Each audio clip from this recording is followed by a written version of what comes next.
bus operators para malaman kung ano sa loobin nila at saka 'di ba may ano ang pangulo na pag umabot sa $80 dollars per barrel mahigit diyan sa Brent crude ay posibleng 'di ba ay magkaroon ng fuel subsidy. Nasa linya na ho ng telepono makakausap natin ang Vice President ng Philippine National Taxi Operations Associations o ang PNTOA, si Leo Carlos San Juan. Leo, good morning sa programang Kabayan. Danny Buenafe. Opo, good morning po. Good morning, Leo, at nako siguro naman napaka hindi magandang balita para sa inyo lalo na kayo diyan sa hanay ng taxi. Kamusta naman? Paano niyo tinatanggap ito lahat mga balitang ito, Leo? Oo nga po, lalong lalaki ang problema ng mga operator, mga driver, kawawa naman. Oo. Bali yung grupo ninyo, gaano kalaki ba yan yung membership nyo sa buong, nationwide? Taxi? Nationwide po, opo. Okay. Pero dati po yan, sa Metro Manila, ang taxi namin nasa 38,000. Ngayon, wala nang 5,000 ang tumatakbo. Oo. So ngayon, 'di ba, itong nakaraan 190 'di ba? Ang itinaas diyan sa diesel tapos sa gasolina is 150, tama ba? At at sa gasolina pala ay 190, tama ba? O yung crudo yung 120 diesel. So kayo, karamihan ba diyan sa taxi gasolina o diesel? Gasolina po. Gasolina. Okay, so bali itong Gasolina pa rin, mga oo. Kasi alam ko within this month may pangako ang 'di ba, ang LTO, ang LTFRB, sinabi nila na matatapos na yung kanilang consultation meeting at may hirit na taas pasahe. Magkano ba ang flag down rate ngayon sa mga taxi? 50 pesos po. Ngayon ang flag down. Ilan? 50 pesos. Okay. So, ano ba yung inihirit ninyo na maaprubahan sana for taxi operators para malinaw? Ang huling petition po namin, gawin sanang 60. Pero kung yung gasolina ay tataas ng malayo, padagdagan ng nakabase sa matrix. Okay. And then for every how many metro may dagdag yan, 'di ba? Na bagsak ng metro. Opo, pero ang petition namin dati para hindi mabigat sa pasahero, gawin na lang sana na kung malayo yung biyahe, may dagdag. Kung gabi, may dagdag. Para lang, parang sa Singapore ba? Oo. So, ang hirit nyo is 60 pesos flag down. Hindi lugi pabalik. Hindi lugi pag kakabalik sila.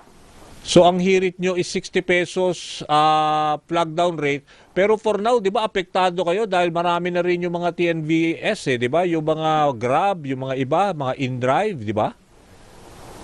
Opo, pero lahat naman nahihirapan. Siyempre, ang gusto natin, yung commuter, madalian sumakay. Oo. Hindi naman parang driver lang ang kumita.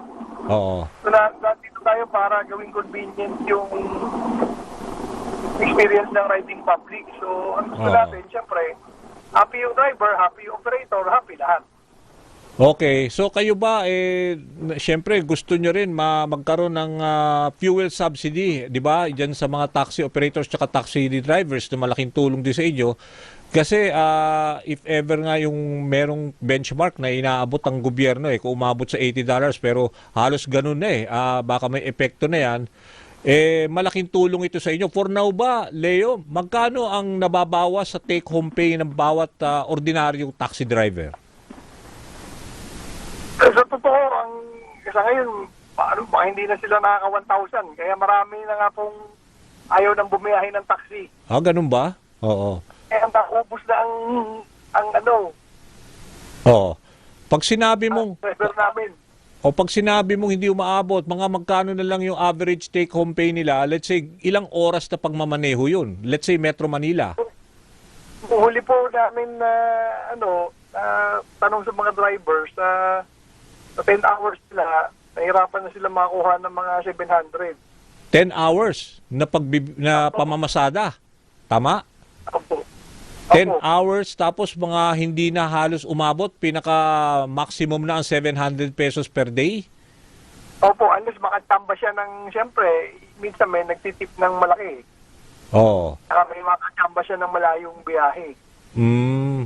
Okay. Ngayon ba yung hanay ninyo, ano ba napapansin mo? Marami na ang umaalis na bilang taxi driver at lumilipat na, let's say, sa Grab or sa GSM or Joyride. Mas malaki ba ang yung how do you compare yung kita dun sa mga ibang platform na katulad ng mga Grab? Mas marami po lumipat yung sa Joyride kasi kanila yung motor. Okay. So pagod na sila, wala silang hinahabol na Tsaka hindi nata-traffic. boundary. Hindi nata-traffic, nakamotor Opo. eh. Oo. Pero wala silang hinahabol bali na boundary. Oo. Oo. So yun mas yun ang nakaagaw ng mga driver. Okay. So, Kung kaya nakita, siyempre parang ano lang naman yan, parang barbershop. Pag nakita, marami kang barbero. Pero for now, ano ba ang feedback sa inyo? Dahil ikaw naman ang Vice President nitong mga Taxi Operations Association, anong feedback? Mga more or less, anong timeline? Kailan kaya maaprubahan ng LTFRB? Pero conditional to, di ba? Pero pag bumaba ang presyo at tapos na yung sigalot, ibabalik din sa dati ang presyo ng pasahe. Ganun yun di ba? Opo, pero ang petition mo namin, nasa 2 years ago na itaas talaga dahil nga ang layo Hindi na na ng kaya, minimum hindi na wage. kaya. Opo, malayo na ang minimum wage ng tao para sa kinikita ng driver. So, So, kaya nahihirapan yung mga operator na makahanap ng driver. oo. So 2 years Kaya na. sa amin, libre na pwede kang makitulog, makitira, ganun. Hindi pa rin sapat. Pero karamihan ba ng mga, let's say, sa hanay ninyo, yung mga drivers lang, hindi rin sila ang may-ari ng unit, yung taxi unit? Opo. Mas marami, lang. Driver. Oo, parang nagba-boundary lang sila at yun nga, sabi mo, yung parang pinaka-take out o take home nila is only 700 sa 10 oras na pamamasada. Opo, nasa mga ganun lang. Kaya, pahirapan na, Oo.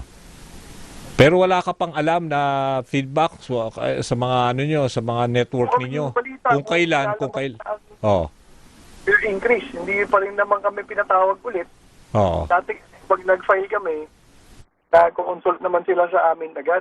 Ngayon, matagal na kami hindi na meeting. Okay. Oo. Sa ibang bagay. Opo. Okay.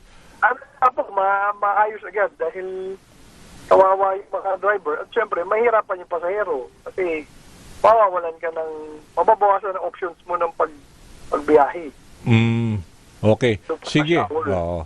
Sige, Leo, antabayan na namin yung mga developments at malaking bagay na nagmo-monitor tayong lahat dyan sa kaguluhan sa gitnang silangan dahil malaki epekto nito di ba, sa ekonomiya natin. Maraming salamat, Leo. Salamat po, Sir Danny. Okay, yan ho si Leo Carlos San Juan, Vice President ng Philippine National Taxi Operations Associations. Para